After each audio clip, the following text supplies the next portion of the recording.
everyone to PLC Perfect Learning Club. Human colourful word class 10th का topic जो आज मैं सेकेंड पार्ट कवर करने जा रही हूँ. आप लोग फर्स्ट पार्ट नहीं देखे हो तो हमारी प्रीवियस वीडियो में जाके देख सकते हैं. In this video we have to cover this topics that is defect of vision. हमारी आंखों में कौन कौन से विजन में डिफेक्ट होते हैं, जैसे कैटरैक्ट होता है, मायोपिया होता है, प्रेसबायोपिया होता है और हाइपरमाइट्रोपिया होता है. उसका रीजन और करेक्शन दोनों which is most important in this chapter. Defect of vision में सबसे ज्यादा इंपॉर्टेंट है. और उसके बाद प्रिज्म जानेंगे क्या होता है और उसका reflection of light through prism. हमारा पहला डिफेक्ट ऑफ विजन है वो कैटरैक्ट है. कैटरैक्ट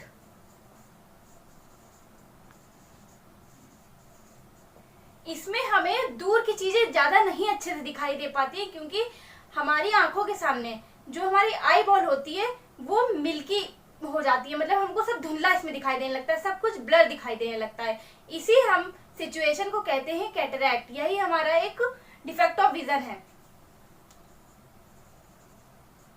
रोक दो. In this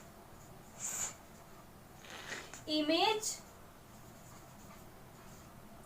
cannot seen distantly because eye lens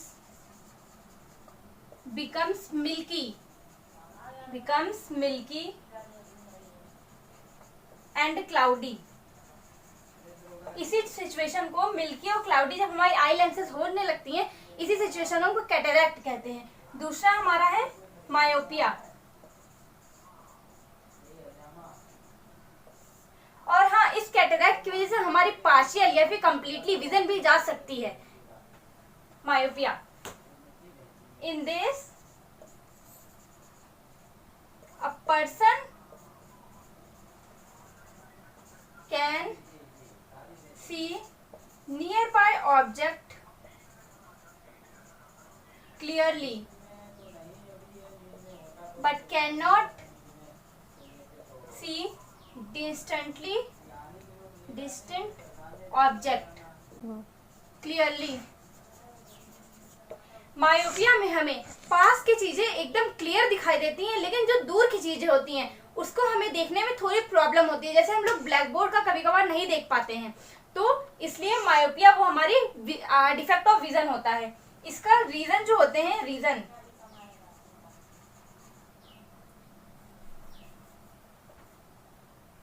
देखते हैं. ये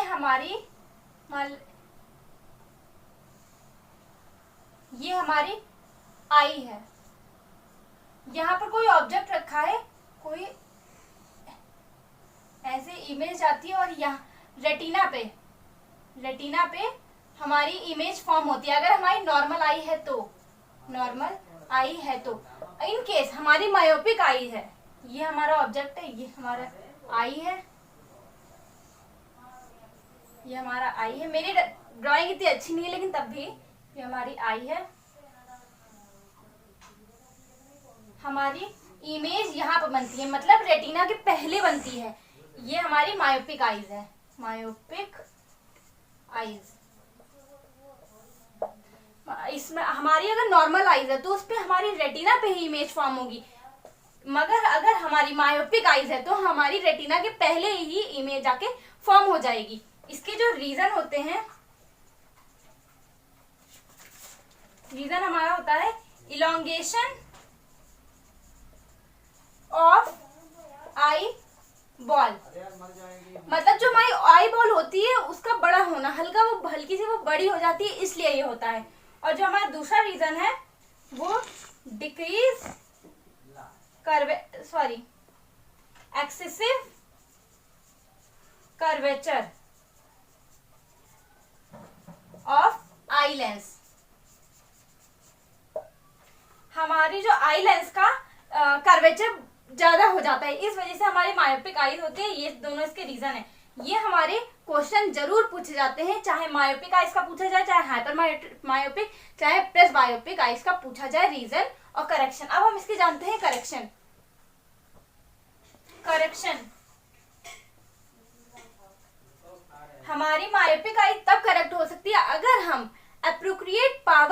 कॉनकेव लेंस यूज कर लें। By using concave lens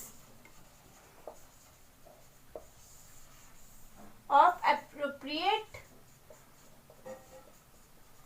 power. जैसे ये हमारा ऑब्जेक्ट है, ये हमारी कोई आईज है। मैंने जैसे बताया कि हमारी मायोपिक आईज में यहाँ पर बनती है इमेज, लेकिन हम यहाँ पर अगर एक कॉनकेव लेंस लगा देंगे तो जो हमारी इमेज होगी वो यहाँ पर बनने लगेगी, जिससे हमारा ये डिफेक्ट सही हो सकता है, हमारा ये डिफेक्ट सही हो सकता है। हमने ये एक कॉनकेव लेंस लगाया है। मतलब अगर आपसे पूछा जाए कि करेक्शन हमारी आंखों का कैसे हो सकता है अगर हमें मायोपिक डिसीज है, तो वो कॉनकेव लेंस, अगर हम एक पावर का हम अपने चश्मे में कॉनकेव लेंस लगाते हैं तो हमें मतलब myopic he defect of vision है, जिससे हमारा सही हो सकती है आंखें। Third, hypermetropia. Hypermetropia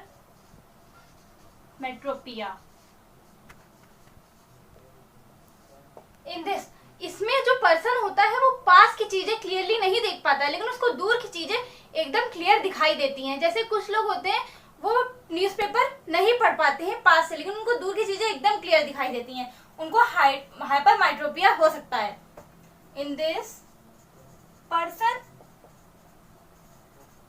is unable to see nearby object clearly, but can see distant object clearly।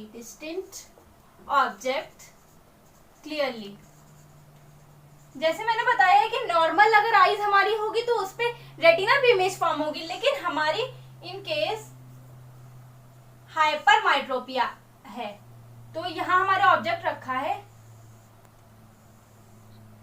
हमारी इमेज जो होगी वो रेटिना के पीछे फॉर्म होगी। मायोपिया में हमारी रेटिना के आगे इमेज फॉर्म होती है, लेकिन हाइपरमेट्रोपिया में हमारी रेटिना के पीछे इमेज फॉर्म होगी। इसके जो रीजन होते हैं, वो होते हैं eyeball becomes too small. Eyeball जो होती है वो बहुत ज्यादा छोटी हो जाती है। Eyeball becomes too small. Increase in focal length, second जो हमारा है increase in focal length of eye lens.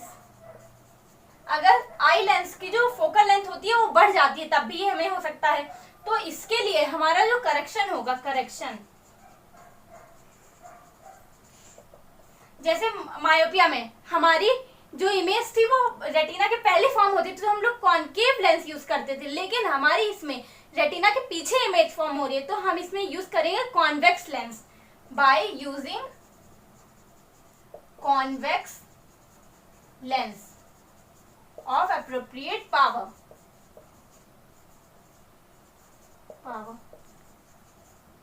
Convex lens, देखिए ये हमारी आई है, अरे सो सॉरी,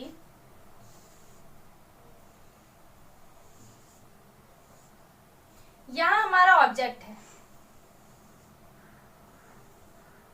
जैसे हमारी इमेज यहाँ फॉर्म हो रही थी, अगर हमने इसमें एक कॉन्वेक्स लेंस लगा दिया तो हमारी इमेज जो होगी वो कुछ यहाँ फॉर्म होगी, रेटिना पे हमारी इमेज रेटिना पे फॉर्म होगी, लेकिन हमें उसकी जो पावर है उसका स्पेशली ध्यान रखना पड़ेगा। Fourth, presbyopia.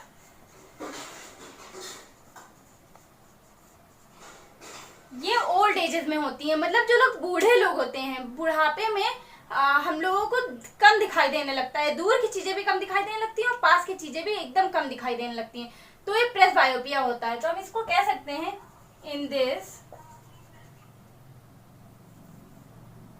as we become old, power of accommodation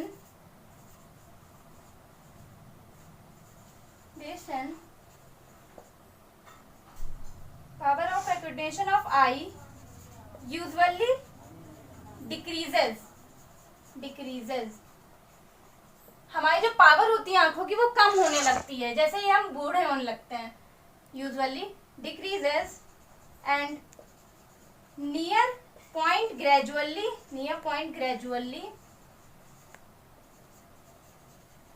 resides away. और जो हमारा नियर पॉइंट होता है वो बढ़ने लगता है. हमारा नियर पॉइंट होता है 25 सेंटीमीटर, लेकिन जो हमारा नियर पॉइंट होता है उससे भी हमको नहीं दिखाई देता है सही से, वो बढ़ने लगता है near point. This defect is called presbyopia.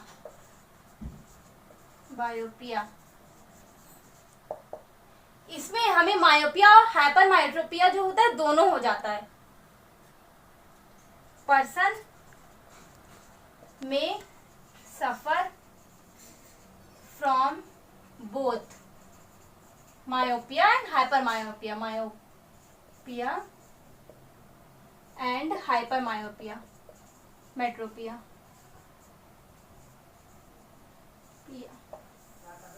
इसमें दोनों बीमारियां हो जाती है, मतलब मायोपिया भी हो जाती है जिसमें हमें दूर का अच्छे से दिखाई देने लगता है, लेकिन और हाइपरमायोट्रोपिया जिसमें हमें पास का बेकार दिखाई देने लगता है. इसमें दोनों हो जाती हैं. इसको हम रीजन होता है इसका gradual weakening of ciliary muscles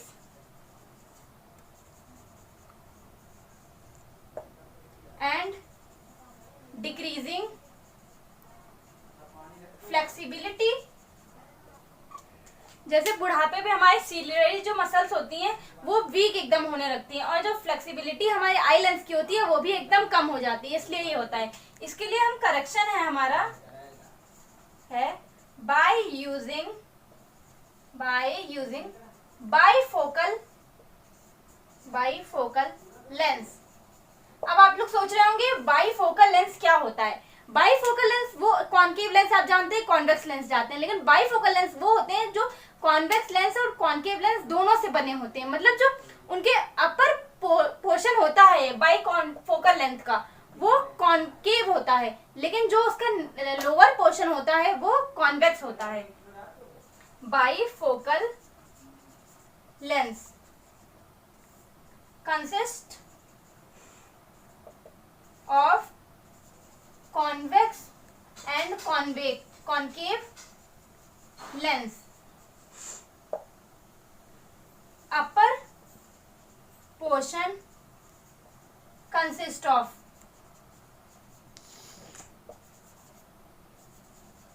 concave lens and lower portion consists of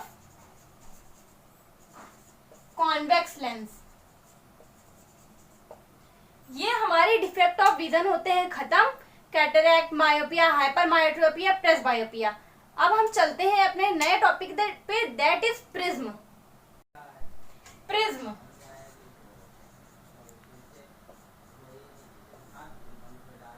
हमको अपने क्लास 10th में ही लैब में एक छोटा सा प्रिज्म दिखाया जाता है. ये 3D स्ट्रक्चर होता है, एक 3D शेप होता है. लेकिन हम लोग इस पे तो 3D बना नहीं सकते, तो मैं आपको बताती हूँ. कुछ प्रिज्म ऐसा होता है. इसमें ये जो हम कह सकते हैं इसको हम एंगल ऑफ प्रिज्म कह सकते हैं. जैसे बताते हैं prism it has two triangular base. इसमें दो ट्रायंगुलर बेस होता है and have 3 rectangular lateral surface.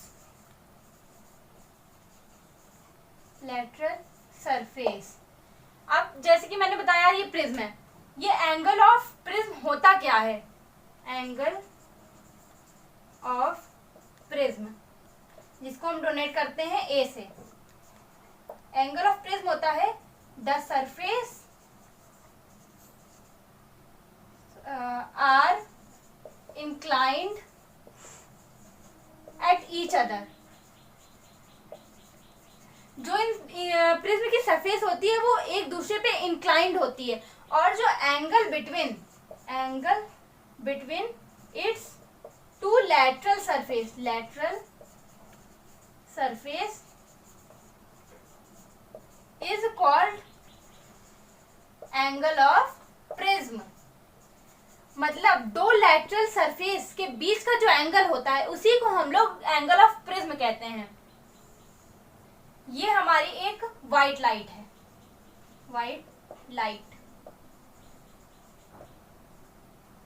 ये हमारी इमर्जेंट रे है, मतलब हमारी व्हाइट लाइट निकली है, इमर्जेंट रे। ये हमने नॉर्मल ड्रॉ किया, ये हमारा एंगल ऑफ इंसिडेंट है, ये हमारा एंगल ऑफ रिफ्रैक्शन है, और यहाँ पर हमने नॉर्मल ड्रॉ किया, ये हमारा एंगल ऑफ इमर्जेंट है, एंगल ऑफ इमर्जेंट। यानी हम सीधे थोड़ा आगे बढ़ा लेते हैं, इसको पीछे बढ़ा लेते हैं, ये हमारा एंगल ऑफ डेविएशन है, एंगल ऑफ डेविएशन। हम जानते हैं एंगल ऑफ डेविएशन होता क्या है। Angle of deviation angle between incident ray and emergent रे। देखिए ये हमारी इमर्जेंट रे थी, हमने इसको पीछे जाके जोड़ा, ये हमारी इंसिडेंट रे से मिली है। यहाँ के बीच का जो एंगल था वो हमारा एंगल ऑफ डेविएशन था। Dispersion of white light by a glass prism. ये हमारा एक प्रिज्म है, ये हमारी एक व्हाइट लाइट है, व्हाइट लाइट। ये हमारी डेविएट हुई है बहुत सारी। जैसे white light consist of 7 colour. जो व्हाइट लाइट हमारी होती है वो 7 रंगों से बनी होती है।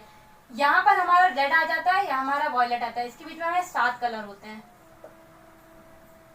अगर हम पीछे इसको जोड़ें तो हमारे एंगल ऑफ डेविएशन भी आ जाएंगे। एंगल ऑफ डेविएशन रेड का भी आ जाएगा, वॉयलेट का भी आ जाएगा, येलो का भी आ जाएगा, ऑरेंज का भी आ जाएगा। हमारे जितने कलर्स होते हैं सबके एंगल ऑफ डेविएशन आ जाएंगे, जिसमें angle of deviation of violet colour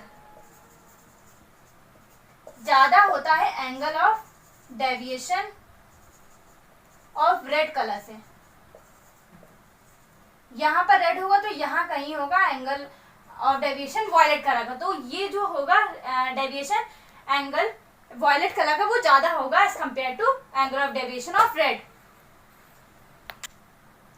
splitting of white light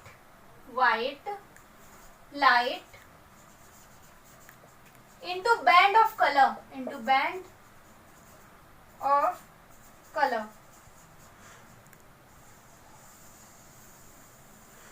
band of colour of light is called spectrum. अगर कोई भी बीम का जो बैंड ऑफ कलर्स होते हैं लाइट के वो स्पेक्ट्रम कहलाते हैं। That is VIBGYOR, that is band of colored component of light beam beam of light beam is called spectrum। ये जो हमारी थी ये स्पेक्ट्रम ही था, स्पेक्ट्रम दैट इज विब्योर। इसको हम कहते हैं violet,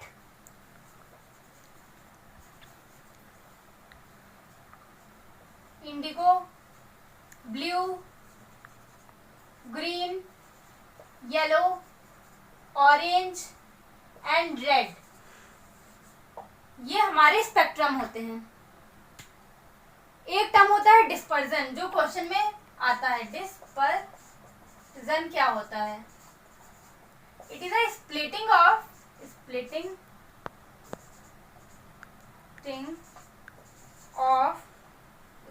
splitting of light into its colored component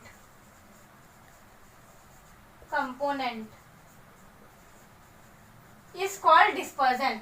Splitting of light into its colored component is called अब हम अपने पार्ट थर्ड में इसका एटमॉस्फेरिक रिफ्रैक्शन पढ़ेंगे। जो भी हमारे जितने भी टॉपिक बचे हैं वो पढ़ेंगे, उससे रिलेटेड क्वेश्चंस पढ़ेंगे और जो रेनबो फॉर्मेशन होता है वो सब पढ़ेंगे। सो अभी के लिए थैंक यू।